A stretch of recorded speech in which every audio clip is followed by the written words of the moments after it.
In the Battle of Thermopylae, the 300 Spartan warriors were completely annihilated. The furious King Darius raised his battle axe and took the king's head. With the Spartan warriors no longer obstructing him, King Darius led a 1,000,000-strong army straight to Athens. In one night, he turned it to ashes. However, the mastermind behind this brutal war was not King Darius, but a Greek woman named Artemisia. She was the highest naval commander of the Persian Empire, a born goddess of war. Possessing both wisdom and martial prowess, she achieved victory every time she went into battle. She made significant contributions to the expansion of the Persian Empire, but her lifelong wish was to exterminate all Greeks. The reason was that when Artemisia was young, she witnessed her parents being brutally murdered by the Greeks, and she herself was imprisoned on a slave ship, experiencing countless nightmarish nights. After she fell seriously ill, the Greeks abandoned her on the roadside to fend for herself until a Persian envoy, seeing her plight, rescued her. From then on, Artemisia devoted herself to the Persian Empire and studied martial arts diligently,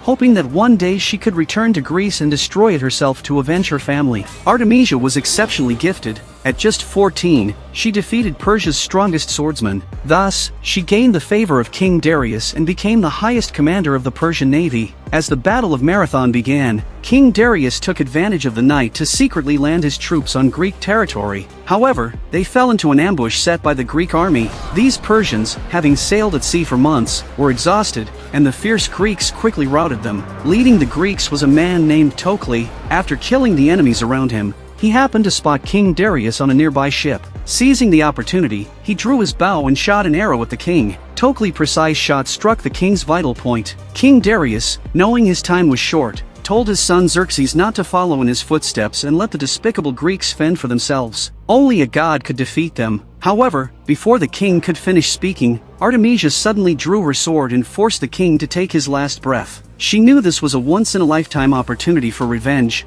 and the cowardly prince could never achieve great things. She then told Xerxes that his father's words were not a warning but a challenge. Under Artemisia's persuasion, Xerxes went to a wizard's cave. Xerxes abandoned his physical form and offered himself to the extremely evil fallen power. Moments later, a man radiating light emerged from the water, and Xerxes successfully transformed into a god-king. However, this was just the first step in Artemisia's revenge plan. She killed all the confidants of the princes in the palace, for only then would the prince obey her and become her puppet. Then, she instructed Xerxes to stand before the Persian people and convey her orders word for word. Vengeance. War!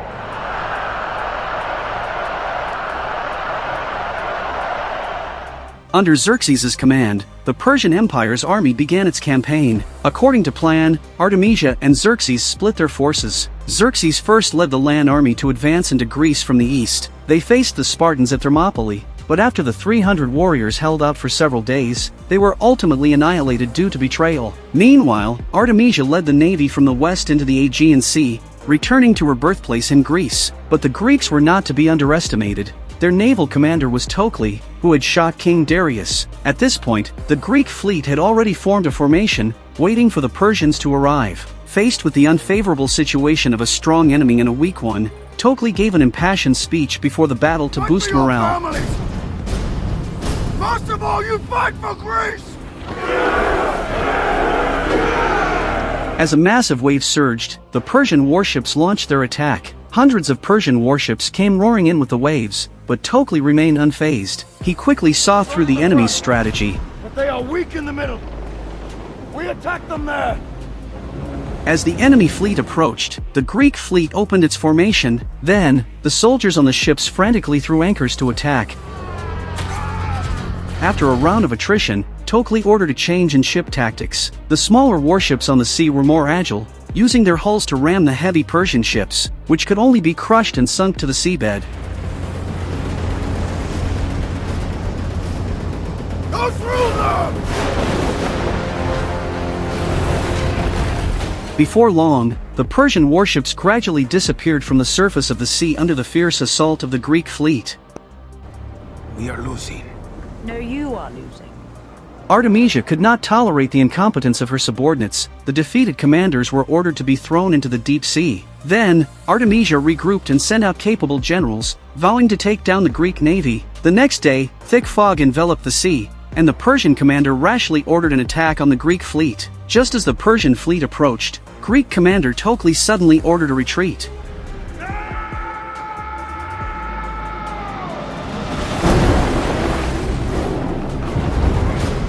In no time, the entire Greek fleet rushed into the fog. However, the Persian commander mistakenly believed the enemy was fleeing.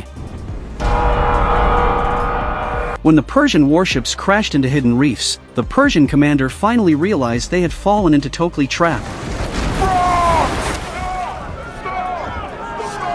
The Persian warships had no time to evade and crashed into the bridge. Immediately, hundreds of warships followed behind, and the Greek army ambushed from the mountaintops launched their attack. The fierce Greeks leaped down, catching the unprepared Persians off guard. As a large number of Greek troops surged in from both sides of the canyon, Artemisia's fleet was quickly annihilated. Tokly led his men all the way to the Persian flagship and kicked the Persian commander to death. After 2 failed attempts, the Persians had to take this war seriously. The next day, Artemisia personally led the fleet to launch an attack, arranging a simple and brutal tactic. A giant warship charged straight into the Greek battle group, then had the slaves on board turn the switches. Surrounding the Persian giant ship, gasoline began to spray, and at Artemisia's command, the Suicide Squad jumped into the sea. They carried large gasoline packs on their backs, recklessly charging toward the Greek fleet. At this moment, Tokly noticed the gasoline floating on the sea and sensed danger, so he quickly ordered a retreat. But by then, the Persian Suicide Squad had already arrived nearby, and Tokly had no choice but to immediately arrange for his soldiers to defend. At this moment, Artemisia seized the opportunity to draw her bow from a distance and shot an arrow into the abdomen of the Greek vice commander. Then, Artemisia shot another deadly arrow, which pierced the vice commander's heart, killing him instantly. Before Tokly could mourn, 2 fire arrows fell from the sky, landing on the gasoline-filled sea. The sea ignited in flames, and the massive Persian ships were also set ablaze, causing violent explosions in the Greek fleet.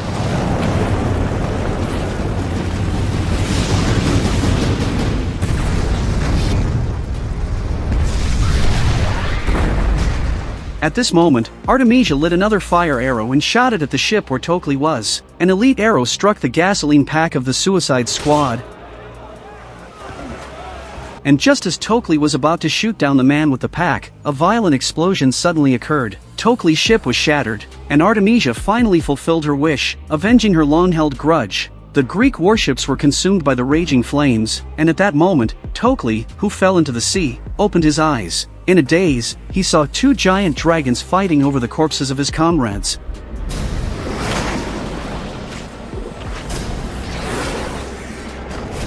It turned out to be just a dream. Tokly was fortunate to be rescued by his men and escaped to calamity, but with the Greek navy severely weakened, what kind of counterattack should Tokly make? After Xerxes annihilated the 300 warriors, he ordered his men to send the Spartan king's sword to Athens to serve as a deterrent. He warned the Greeks that if they did not surrender, their fate would be the same as that of the 300 warriors. Upon receiving the sword, Tokly did not feel afraid. Instead, he saw it as a great opportunity to unite and defeat Xerxes. Then, under his persuasion, all the Greek federations formed an alliance to resist the invasion of the Persians together. As Xerxes led a 1,000,000-strong army to besiege Athens, an ugly dwarf brought bad news. The Greek fleet was rapidly approaching them, and their commander was none other than Tokly, who had shot King Darius. At this moment, Artemisia, hearing that Tokly was still alive, felt furious. She vowed to destroy all of Greece, but just as Artemisia was preparing to deploy her troops, Xerxes intervened to stop her. He believed it was a trap set by the enemy. However, Artemisia, as the seasoned highest commander of the Persian navy, did not take this puppet emperor seriously. I am the God King. I am the one who triumphed over Leonidas. I am your king. Killing Leonidas and his men only made them martyrs. And when you raised Athens, you set fire to the only thing of value in this country. Furious, Xerxes slapped Artemisia hard, but the stubborn Artemisia still chose to go her own way. Thus, both sides were on the brink of the largest war in history. Persia gathered hundreds of warships to the Greek Sea, while the Greek soldiers were also ready for battle. They smeared their faces with the ashes of their loved ones, symbolizing their determination to fight alongside their deceased family members. With a command from Greek commander Tokly, the great battle was about to begin. The Greek warriors quickly grabbed the ropes of their ships, and the warships charged at full speed toward the Persian battle zone.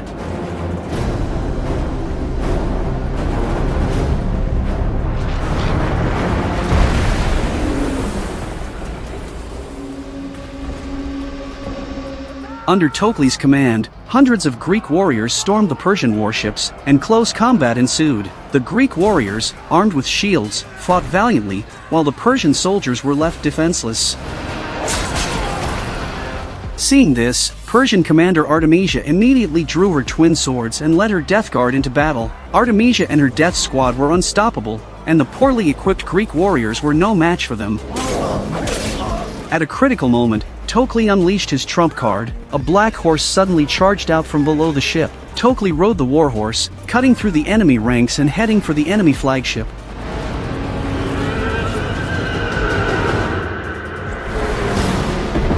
Just as Tokli charged toward Artemisia, the horse was unfortunately attacked. After falling from the horse, Tokli was besieged by the death squad, but he used his superb martial arts to take them down in one move. At this moment, Tokli took off his hat, and the guilty Artemisia angrily charged at him, leading to a fierce duel. The battle was intense.